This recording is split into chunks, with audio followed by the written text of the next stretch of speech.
정말 하나도 주님의 나라를 위해서 한 것이 없기 때문에, 그리고 자기 마음을 깨끗하게 하기 위해서 한 것이 아무것도 없기 때문에 결국은 부끄러운 구원, 이 경우가 이제 심하면 부끄러운 경우도 못 받게 되는 경우도 있죠. 그래서 부끄러운 경우 구원을 받게 되는 경우를 볼 수가 있습니다.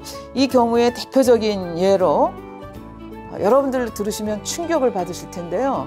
아브라함의 아내였던 사라가 바로 낙원에 갔습니다.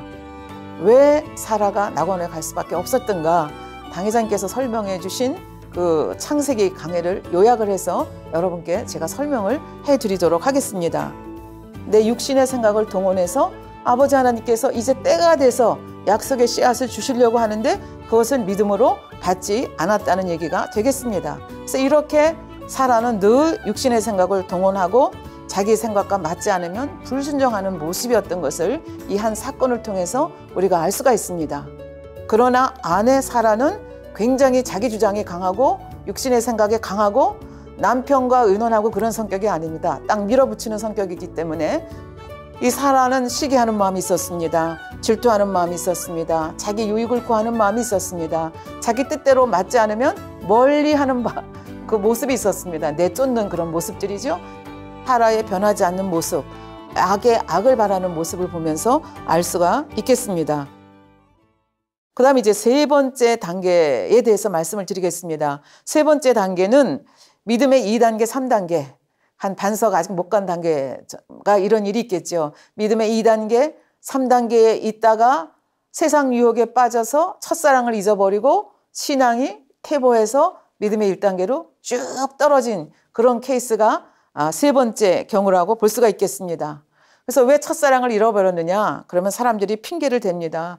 목사님과 걸려서요, 장로님과 걸려서요, 집사님과 걸려서요, 이렇게 핑계 대기도 하고요. 아니면 너무너무 어려운 이 시험을 당해서 도저히 신앙을 지킬 수 없었습니다. 이렇게 핑계를 대시는 분이 있겠는데, 그러나 그 근본을 따지고 가면 하나님 사랑보다 세상을 더 많이 사랑했기 때문에 결국은 믿음에서 점점 퇴보했다고 하는 것을 알 수가 있습니다. 요한일서 2장 15절 후반절에 보면 누구든지 세상을 사랑하면 아버지의 사랑이 그 속에 있지 않다, 이렇게 말씀을 하고 있고요. 또 계시록에 보면 첫사랑을 잃어버린 예배서 교회에 대한 말씀이 나옵니다. 계시록 2장 4절부터 5절에 보면 그러나 너를 책망할 것이 있나니 너희 처음 사랑을 버렸느니라. 그러므로 어디서 떨어진 것을 생각하고 회개하여 처음 행위를 가지라. 그러니까 첫사랑을 잃어버린 상태에서 그대로 있으면 구원받기가 힘들다는 얘기예요. 아주 럭키한, 아주 행운한 케이스가 1단계죠. 잘못하면 구원도 못 받는 케이스가 되는 거죠. 만일 그리하지 아니하고 회개치 아니하면, 그러니까 첫사랑을 되찾지 못하면 내가 내게 임하여 내 촛대를 그 자리에서 옮기겠다. 그러니까 이 촛대를 옮긴다는 것은 개인적인 차원에서 생각하면 성령을 걷어가시겠다는 얘기입니다. 아까 말씀드렸죠. 성령이 우리 마음속에 있어야 이게 되는데, 성령을 걷어가시게 되면, 성령이 소멸되면 우리는 다시 죽은 영이 되는 겁니다. 그러니까 죽은 영이 되면 구원을 받지 못한다는 얘기가 되겠습니다. 그러니까 이렇게 성령이 소멸되기 전에, 촛대를 옮기기 전에 어떻게 하라는 얘기예요? 회개하고 처음 행위를 가지라, 이렇게 얘기하는 것을 볼 수가 있겠습니다. 그래서 이렇게 회개하고 처음 행위로 돌아가게 되면 이 사람에게는 약속을 주십니다. 계시록 2장 7절 후반절에 말씀하시기를 이기는 그에게는 내가 하나님의 낙원에 있는 생명나무의 과실을 주어 먹게 하리라. 낙원이라고 말씀하셨죠. 그래서 이런 사람, 첫사랑을 잃어버렸다가 다시 이제 찾은 사람들이 가는 곳이 어디냐 하면 낙원입니다. 그러면 시청자들께서는 그러면 첫사랑을 잊어버렸다가 회개하고 찾으면 낙원밖에 못 갑니까? 그렇게 물으실 분이 계십니다. 아닙니다. 여러분들이 얼마든지 낙원 그 이상 정말 열심히 신앙생활 하시면 새 예루살렘도 가실 수가 있겠습니다. 그래서 이 시간에는 이 첫사랑을 잃어버렸다가 다시 찾은 한 분에 대해서 한 분의 간증을 제가 좀 소개를 하도록 하겠습니다. 이분은 이제 회사에 다니시는 분인데요. 이제 지금은 이 사건을 계기로 해서 이제 목회자가 돼서 이제 목회를 크게 하시는 그런 목사님이신데요. 이 목사님에 대해서 제가 한번 소개를 하겠습니다. 제가 그대로 한번 읽어드릴게요. 1984년 제가 우리 나이로 36살 되던 해 8월 2일 새벽 2시였다. 그러니까 이분이 회사를 다니는데 아침에 출근해서 집에 나가면 하루 종일 회사 일을 하고 저녁이 되면 친구들하고 술 마시고 화투 치고 트럼프하고 하다가 새벽 2시면 집으로 오신다는 얘기입니다. 근데 이분은 여기 이제 본인의 고백에 의하면 습관이 하나 있었어요. 집에 이제 다음날 들어오는 거죠.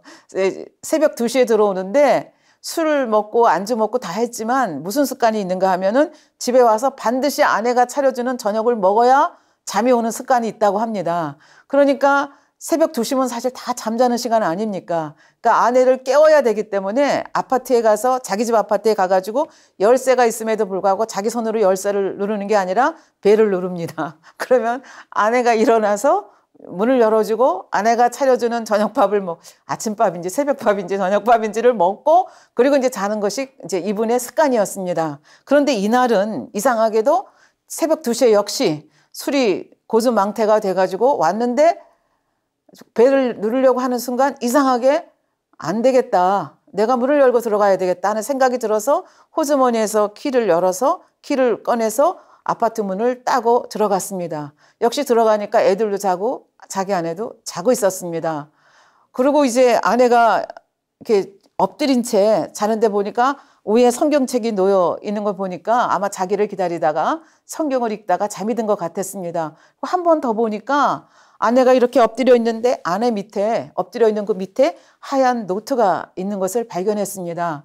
그런데 그 노트를 보고 싶은 생각이 저 노트를 보지 않으면 안 되겠다는 이 마음이 있어서 아내가 깨지 않도록 조심해서 그 노트를 꺼내서 읽게 됐습니다. 그랬더니 그 노트에 다음과 같은 글이 쓰여져 있었습니다.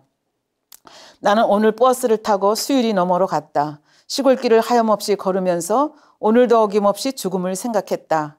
약을 먹고 죽을까 아니면 손목을 그어서 죽을까. 그러나 그것은 내가 취할 길이 아님을 나는 다시 한번 더 확인하고 돌아왔다. 나를 살리기 위해 십자가에서 돌아가신 주님께서 주님의 뜻을 위해 내게 주신 남편이므로 나는 사랑해야만 한다. 나는 할 수 없지만 주님께서 사랑하라 명령하심으로 나는 사랑해야만 한다. 주님 나를 도와주세요. 나의 약함을 주님께서 잘 아시잖아요. 그러니까 노트에 막 눈물 자국이 여기저기 있고 이런 걸 보면서 술이 확 깨는 겁니다. 그러면서 이제 자기 자신을 이제 직시를 하게 되는 거죠. 그러면서 막 머리에서는 둥둥둥둥둥 북이 울리고 심장을 막 벌렁벌렁 하면서 도대체 나는 어떤 인간인가 하고 이제 깊이 생각을 하면서 서재로 돌아가서 이제 정말 소리를 내서 이제 엉엉 우는 사건이 일어납니다. 그러면서 이제 처음으로 자기 자신에 대해서 발견을 하게 되는 거죠. 그러면서 이제 이런 고백을 하고 있습니다. 제가 이 세상에 태어난 지 처음으로 저 자신의 정난한 실상을 똑바로 발견했기 때문에 울었다는 거예요. 제 아내는 오로지 저 한 사람을 믿고 자신의 인생을 제게 맡겼었다. 그러나 아내가 나로 인하여 죽음을 생각하고 있을 그때 나는 도대체 어디에 있었던가? 아내가 죽음의 방법에 대해 골몰하고 있을 때 나는 도대체 무엇을 하고 있었던가? 아내가 오직 주님을 믿는 믿음 때문에 자신의 슬픔을 감추고 나를 웃음으로 대할 때 나는 단 한 번이라도 진실함으로 아내를 대한 적이 있었던가? 내 마음속에서 마구 솟구쳐 오르는 질문들에 대해 저는 한마디의 대답도 할 수가 없었습니다. 아내가 죽음을 생각하던 그 순간 저는 환락의 현장에서 오직 쾌락만을 탐닉하던 한심한 남편이었기 때문입니다. 그럼에도 불구하고 나야말로 착각을 한 거예요. 나는 이상적인 배우자요, 멋진 남편이요, 괜찮은 남자요, 능력 있는 청년이요, 장래가 촉망되는 젊은이라고 스스로 착각하면서 자기 도취에 빠져 있었으니 나는 어찌 된 인간인가. 그러면서 이제 서럽게 우는 거죠. 그러면서 나는 아내가 불쌍해서 울었다. 이 아내를 생각하니까 아내가 불쌍해서 울었고 또 어머니가 불쌍해서 울었다고 얘기를 합니다. 그러면서 얘기합니다. 내가 3살 되던 해 형님이 세상을 먼저 떠났기에 저는 6남매가 남은 집안의 외아들이 되고 14살 되던 해 아버님의 소천으로 어린 나이에 제가 호주가 되었으니 저에 대한 어머니의 기대가 얼마나 컸겠습니까? 새벽마다 교회에서 이 자식이 잘 되게 해달라고 얼마나 울며 기도하셨겠습니까? 그러나 그 아들이 자기 아내의 죽음과 절망의 구렁텅이 아내를 죽음과 절망의 구렁텅이로 몰아넣을 정도로 타락한 아들이 되었으니 어머님이 느끼셨을 배신감과 절망감이 얼마나 컸겠는가. 그래서 어머니 때문에 불쌍해서 또 울었습니다. 그러나 무엇보다도 내 자신이 너무 불쌍해서 계속 울었다고 얘기를 합니다. 그러면서 내가 36년 동안 가룟 유다처럼 주님을 배신하는 삶을 살았구나. 이 절절하게 이제 이런 마음이 오는 거죠. 내가 왜 이런 삶을 살았을까? 어쩌다가 이 지경이 됐을까? 그러면서 나는 주님께 버림받은 영혼이야. 저주받은 영혼이야. 이 생각을 하니까 너무너무 서러워서 어떻게 이게 억제가 안 되는 거죠. 그래서 정말 세상 말로 말하면 절망 속에서 꺼이꺼이 울고 있는데 갑자기 그 순간 뒤에서 누군가가 이렇게 포근하게 저를 감싸 안는 것 같은 느낌이 들었다. 그래서 이분이 생각하기를 내가 꺼이꺼이 우니까 아내가 놀라서 일어나가지고 들어와서 보니까 남편이 울고 있는 현장을 보고 뒤에서 아내가 나를 이렇게 포근히 안아주는 게 아닌가? 그래서 이렇게 뒤를 돌아봤더니 아무도 없었습니다. 착각인가 싶어서 다시 눈을 감았습니다. 눈을 감았는데 다시 누군가가 더 포근하게 나를 안아주는 것 같았습니다. 그래서 또 누구지? 그리고 또 이렇게 쳐다보니까 아무도 없었습니다. 그래서 다시 눈을 감고 있는데 마음속에서 세미한 음성이 들리기 시작했다 하면서 이렇게 썼습니다. 나의 사랑하는 누구누구야. 그래서 자기 이름을 그 세미한 음성이 불러주십니다. 나는 너를 단 한 번도 버린 적이 없단다. 지금 여기는 자기가 주님한테 버림받았다 생각하고 자기는 저주받은 인간이라 생각하면서 지금 서럽게 나는 도대체 어찌된 인간인가. 그러면서 이렇게 울고 있는데 주님은 말씀하시는 거예요. 나는 너를 한 번도 버린 적이 없다. 그러니까 이제 이분이 깜짝 놀라는 거죠. 그러면서 그 세미한 음성이 계속 말씀하십니다. 네가 나를 버리던 그 순간에도. 그러니까 하나님은 주님은 우리를 절대로 안 버리시잖아요. 우리가 그 손을 놓는 것 뿐이죠. 똑같은 얘기입니다. 내가 너를 버리던 그 순간, 네가 나를 버리던 그 순간에도 나는 줄곧 너와 함께 있었단다. 그러니까 이게 새로운 일입니다. 그러면서 이분이 고백합니다. 지금까지 성령님이 내 안에 계셨지만 일을 못하고 계시다가 이 사건을 계기로 해서 성령님이 나의 주인이 되셔서 나의 삶을 이끌어가기 시작했다. 그러시면서 고백합니다. 그 순간부터 저는 이상한 힘을 느끼기 시작했습니다. 이 이상한 힘이 성령의 능력입니다. 성령께서 강력하게 역사를 하기 시작하니까 제가 그토록 즐기던 술과 담배가 냄새마저 역겨워져서 그날부터 술, 담배가 끊어졌습니다. 손에서 떨어지지 않던 화투와 트럼프가 보기조차 싫어진 것이 그날부터라고 고백을 합니다. 친구들과 동료들과 사랑하던 가족들이 너 참 변화됐다. 이렇게 말하기 시작한 것이 그날부터고 가정에서 일터에서 자네 참 많이 변했네. 아빠 변했어요. 당신 변했어요. 이런 소리를 듣기 시작한 것이 바로 그날부터였다. 이렇게 말씀하고 계십니다.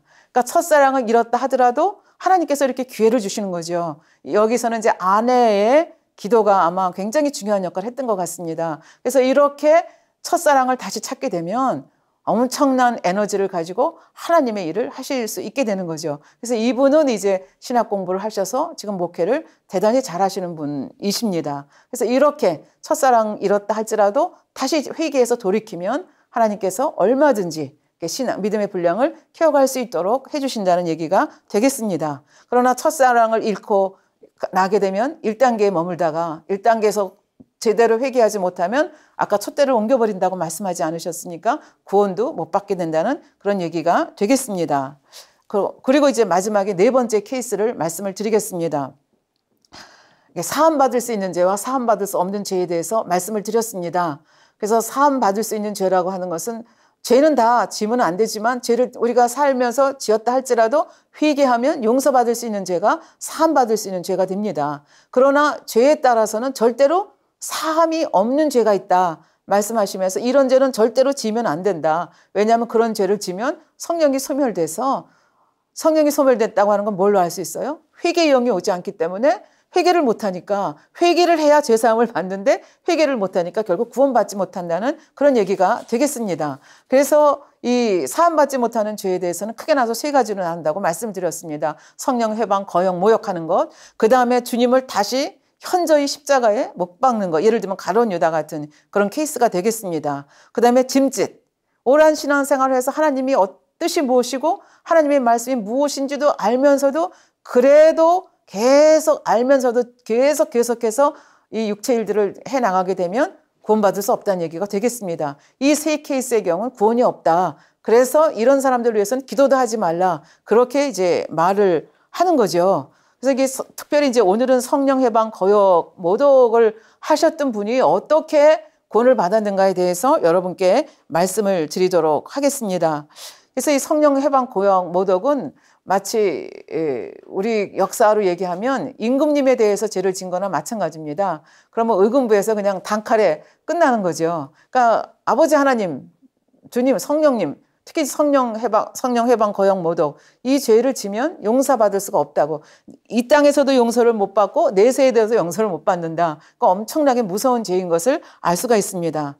더군다나 똑같은 성령 해방 거역 모욕을 했다 하더라도 초신자가 짓는 거 하고 신앙생활을 오래 해서 장로니 주의종이니 권사니 이러한 직분을 가지고 있는 분들이 성령 해방 거역 모독 이 죄를 짓는 거하고는 하나님께서 보시기에 하나님은 불꽃 같은 눈동자로 우리를 보고 계시고 일곱령 또 천사들 그래서 다 세밀하게 우리 마음까지라도 내 생물까지 동원하셔서 이렇게 다 종합적으로 평가를 하신다고 말씀을 드리지 않았습니까? 그래서 하나님은 정확하게 우리를 평가하는데 이렇게 똑같은 죄를 지었다 하더라도 아무것도 모르는 초신자가 지은 경우하고 또 이런 장로님이나 권사나 주의종이 지은 거하고는 이게 죄의 질이 굉장히 다르다는 얘기가 되겠습니다. 근데 제가 지금부터 말씀드리는 분은 저희 교회에서 이제 실제로 있었던 분이신데요. 한 장로님에 대한 이야기입니다. 그러니까 장로님이라고 하면 굉장한 직분이죠. 그리고 신앙생활을 많이 오랫동안 하셨다는 거 알 수 있고, 그러니까 장로님 정도 되면 우리 당회장님께서 늘 말씀하시기를 적어도 3,000층 이상은 가야 된다. 그러니까 영으로 들어가야 된다. 그렇게. 믿음의 4단계 이상은 되어야 된다. 그렇게 말씀을 하시는데 이분은 왜 간신히 그것도 간신히 마지막 순간에 구원을 받았는가 하는 것이 이제 문제가 되겠습니다. 이분은 몸이 아팠을 때 당회장님의 기도를 통해서 치료를 받았습니다. 그리고 그 아내 되시는 분도 정말 치료받지 못하는 세상 의학으로 치료받지 못하는 그런 죽을 고비 그 병에서 기도를 받아서 치료가 되셨습니다. 그러니까 부부가 다 목자의 은혜를 받았고 하나님의 은혜를 받은 것입니다. 그래서 너무 감사해서 부부가 열심히 교회에 충성을 해서 일꾼이 되었고 장로까지 된 그런 케이스라고 볼 수가 있겠습니다. 그런데 이제 이분이 성령 해방 거역 모독을 하게 된 계기가 있었습니다. 저희 교회 차원에서 1998년, 1999년에 교회적인 그 축복의 연단이 있었습니다. 저도 그때 그 예배를 드리는 자리에 있었는데요. 근데 당회장님께서 늘 말씀하시기를 이번에 연단이 오는데 이 연단은 축복의 연단입니다. 여러분 이 연단을 잘 견디기 위해서는 절대로 보고 듣고 전하지 마십시오. 이런 말씀을 저희들에게 한 번이 아니라 누누이 해주셨습니다. 저도 지금 귀에 쟁장한데요. 그래서 이때 이제 그 악한 세력들이 이렇게 반영을 해 나가면서 정말 근거 없는 이상한 소문들을 많이 퍼뜨리기 시작하면서 교회가 굉장히 어려운 연단을 당하게 됐습니다. 그러면 이제 이분은 장로님이시고 은혜도 받았고 또 이 여러 가지 입장으로 봤을 때 또 당회장님께서는 여러 번 단에서 부탁을 하셨기 때문에 절대로 누가 악한 말을 할지라도 근거 없는 소문에 대해서 보지도 말고 듣지도 말고 전하지도 말라 이렇게 얘기를 했는데 이분은 그러지를 못했습니다. 누가 얘기를 하면 솔깃해서 들었습니다. 그리고 더 무엇이 없을까 해서 더 들었습니다. 그리고 들은 것을 어떻게 했습니까? 더 나가서 전했습니다. 이렇게 하다 보니까 이게 이제 문제가 생긴 거죠. 그러니까 우리가 사실 부모 자식 간에도 사실 목자와 양의 관계는 부모 자식보다 더 진한 관계라고 볼 수가 있겠는데요. 누가 아무 이유 없이 우리 부모에게 침을 뱉었다. 우리 부모의 뺨을 때렸다. 그러면 그리고 우리 부모에 대한 욕을 한다 그러면 우리 아버지가 뭘 잘못했어? 그리고 자꾸 물으러 다니겠습니까? 그게 아니죠. 더군다나 아버지의 결백함을 내가 마음으로부터 신뢰한다고 하면 그렇게 하는 사람에 대해서 듣고 보지 않는 것은 물론이고 심한 경우는 정말 뺨이라도 때려야 되는 것이 자식의 도리라고 볼 수가 있겠습니다. 그런데 이분은 그러지를 못했습니다. 마치 노아가 홍수가 끝난 다음에 세 아들의 그 행위를 여러분들이 아시죠? 노아가 잘못했습니다. 이 케이스에는 노아가 술을 많이 먹고 포도주를 많이 마시고 이제 아마 벌거벗은 채 잠을 자고 있었던 것 같습니다. 그걸 둘째가 가서 보고 사실은 아버지의 부끄러운 모습이니까 소문 내지 말고 그냥 옷을 덮어드렸으면 되는데 밖으로 나와서 그거를 소문을 냈습니다. 우리 아버지가 이렇고 저렇고 저렇대. 그 소문을 듣고 첫째하고 셋째 아들은 소문을 퍼뜨린 것이 아니라 옷을 들고 가서 아버지의 부끄러움을 가려주기 위해서 뒷걸음질 쳐서 아버지의 부끄러움을 가려드린 것을 볼 수가 있습니다. 무슨 일이 일어났습니까? 아버지의 허물을 밖에 나와서 전한 이 둘째 아들은 저주를 받은 모습을 우리가 볼 수가 있습니다. 이것이 우리가 인생을 살아가는 진리라고 볼 수가 있겠습니다. 근데 이분은 이런 온갖 이 허황된 소문에 귀를 기울이고 전하고 이렇게 하다 보니까 하나님이 외면하시죠. 하나님이 외면을 하시니까 원수마귀 사단이 생각을 탁 사로잡습니다. 그러니까 점점 더 이제 악이 발동을 하게 되는 거죠. 그러니까 이렇게 하다 보니까 기도가 안 나옵니다. 말씀이 안 들어옵니다. 그러니까 충만함이 떨어집니다. 그러니까 신앙을 다 팔아먹는 게 되는 거죠. 그러면서 이렇게 지금까지 정말 봉사대에서 봉사하시고 충성봉사해서 하나님께 쌓았던 상급들이 하나하나 다 허물어져서 이제는 정말 구원받기도 힘든 이런 상태인데 이런 상태에서 하나님이 외면하셨기 때문에 중환병에 걸리셨습니다. 그래서 세상 의학으로도 해결이 되지 않는 중환병에 걸렸는데 이 중환병에 걸린 이 영혼을 놓고 이제 어두움의 영들이 작용하기 시작하는 거죠. 그래서 이제 이분을 신방 같은 분들이 보면 이렇게 누워있다가 갑자기 막 공포에 질린 얼굴로 그냥 말도 못 하시는 그 상태에서 공포에 질린 얼굴로 막 돌아다니고 그런 모습을 봤다. 그렇게 얘기를 하십니다. 그래서 이 가족들이 당회장님께서 이제 기도하고 내려오셨을 때 이 장로님을 모시고 왔습니다. 그러니까 뭐 누워 계신 상태겠죠. 근데 이 가족들은 갑자기 쓰러지셨기 때문에 치료를 해달라고 치료받을 기도를 받기 위해서 당회장님께 오셨는데 우리 당회장님께서 보니까 하나님께서 걷어가실 이게 임종 기도를 해줘야 되겠다는 그 주관을 받으셨고 얼굴을 보니까 너무 공포에 이게 시달리고 있는 것입니다. 첫째 시간에도 말씀을 드렸지만 우리가 이제 마지막 임종 시기가 되면 잠깐 하나님께서 영안을 열어주셔서 구원받을 사람은 흰옷 입은 두 천사를 보게 하시고 구원받지 못할 사람은 그 끔찍한 어둠에 검은 옷 입은 어둠의 사자를 보죠. 지옥 사자를 보게 돼서 공포에 질려서 이제 세상을 떠난다고 말씀을 하죠. 그래서 그 임종시의 마지막 모습을 보면 이 사람이 구원을 받았는지 아니면 구원을 못 받았는지 알 수 있다. 이렇게 말씀을 하셨는데요. 이분 보니까 그 공포에 질린 얼굴, 그러니까 당회장님께서는 이분의 영적 상태를 아신 거죠. 그래서 치료 기도를 받기를 위해서 온 그 분들의 기대와는 달리 당회장님께서는 그 악한 영들을 물리쳐주는 기도를 하시고 그리고 이 영혼을 하나님께서 받아달라는 기도를 하셨습니다. 그러고 나니까 이 장로님의 얼굴이 그 공포에 떨던 얼굴이 갑자기 평안해졌다고 말씀을 하셨고요. 그러니까 주위에서 많이 보셨겠죠. 그 당회장님께서 말씀하시기를 곧 소천하실 거라 말씀하셨는데 그 다음날 소천을 하셨습니다. 그리고 이제 나중에 그 가족들이 보고 하시기를 이렇게 돌아가셔서 이 장로님이 말씀을 못 하시는 그 상태에서 굉장히 눈물을 많이 흘리면서 평안한 상태로 돌아가셨다. 이렇게 말씀을 하셨습니다. 그러니까 이 원수마귀 사단의 입장에서 보면 내 자식입니다. 지옥으로 끌고 가야 되는데 하나님께서는 몇 가지를 생각하셨습니다. 하나는 당회장님을 사랑하고 물론 마지막에 배신했지만 그 사랑하던 그 공로 그거를 인정하고 또 당회장님이 이 영혼이 지옥 간 걸 아시면 얼마나 마음 아파하실까 이걸 아시기 때문에 기회를 주신 거죠. 그래서 마지막에 이 목자를 만나서 그 어둠의 세력들을 물리침을 받게 하시고 또 임종기도를 받게 하시고 결국은 아주 턱걸이에서 구원받는 이런 일들이 벌어진 것을 볼 수가 있겠습니다. 그래서 이 성령해방 거역 모독이라고 하는 것은 정말 구원받기 힘든 케이스인데 하나님의 특별한 사랑과 긍휼을 입은 이런 케이스라고 볼 수가 있겠습니다.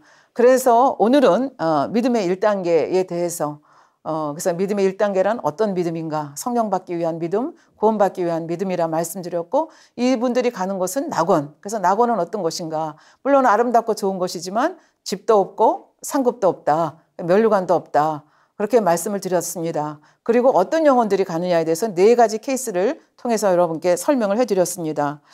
우리가 이 땅에서 사는 것은 사람들이 입으로 무슨 말을 하든지 간에 우리는 이 땅에 왜 사는지를 압니다. 아버지 하나님께서 참 자녀를 얻어서 천국으로 우리를 들으시기 위해서 우리를 이 땅에 경작하신다는 것을 알기 때문에 우리가 이 땅에서 사는 궁극적인 목적은 구원받기 위한 것입니다. 그리고 더 욕심을 낸다면 더 좋은 천국에 들어가기 위한 것.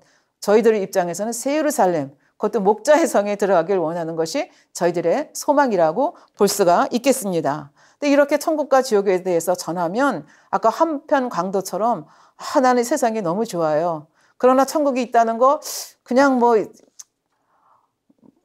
있는지 없는지 모르지만 있으면 어떡해요?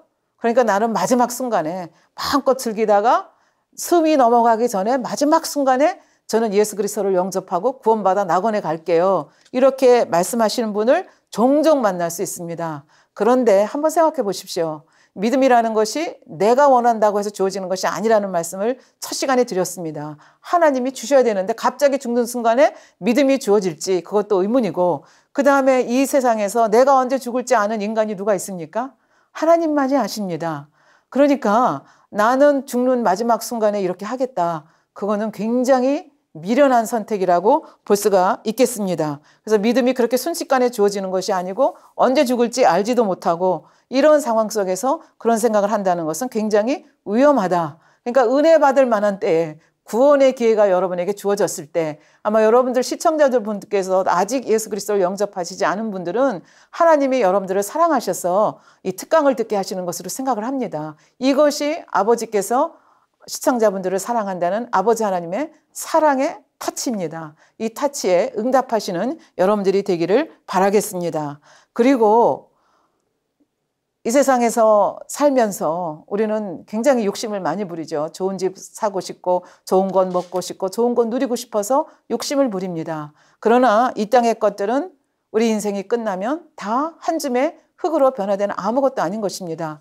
우리가 영원한 것은 이 땅에서 행한 대로, 행한 대로라고 하는 것은 선을 행하면 선에 대한 값으로, 악을 행하면 악에 대한 값을 우리가 받게 되어 있습니다. 그러니까 우리가 이 땅에 대한 것에 대한 욕심을 낼 것이 아니라 우리가 행한 대로 거두게 하시는, 그야말로 공평하지 않습니까? 그야말로 공정하지 않습니까? 그런 행한 대로 갚아주시는 아버지 하나님을 믿으시고 주님의 그 보혈의 공로를 힘입어서, 또 그러면 내게 주시는 그 성령의 능력을 힘입어서 영적인 욕심을 가지고 구원을 마땅히 받아서 최소한도 낙원에 가셔야 되겠지만, 낙원이 아니라 앞으로 계속 설명이 되겠지만 이 낙원 다음인 일천층과 낙원은 비교할 수가 없는 좋은 것입니다. 그래서 좀 더 좋은 것으로 아버지의 은혜를 아신다면, 주님이 나를 위해서 그 생명을 바쳐서 어떻게 헌신하셨는지 희생하셨는지를 아신다면 나는 낙원이 좋겠습니다. 이렇게 말한다는 것이 얼마나 아버지 하나님께 죄송한 말씀인가,